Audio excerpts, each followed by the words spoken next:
Habarini za asubuhi ndugu zangu waandishi wa habari na wapenda soka kwa ujumla Tanzania na nje ya Tanzania.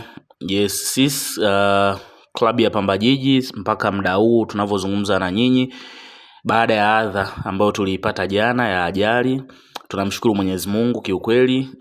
Kama ambavyo nilitoa taarifa ya mwisho kwamba kuna mambo yalikuwa yanaendelea ya kiusalama, lakini pia kuangalia afya za baadhi ya wachezaji ambao labda wangekuwa wamepata mshtuko na kuleta shida.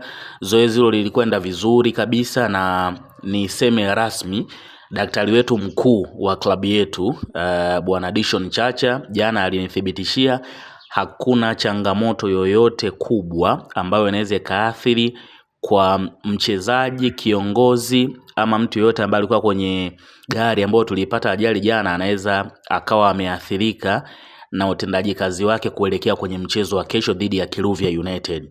Kwa mujibu wa taarifa ya daktari wetu huyo mkuu Dishon Chacha, ni rasmi sasa klabu ya Pamba Jiji inaendelea na maandalizi kuelekea kwenye huo mchezo, na jana tulianza safari kutokea mkoani Dodoma kwenda Morogoro na tulifika salama kabisa, tunamshukuru Mwenyezi Mungu.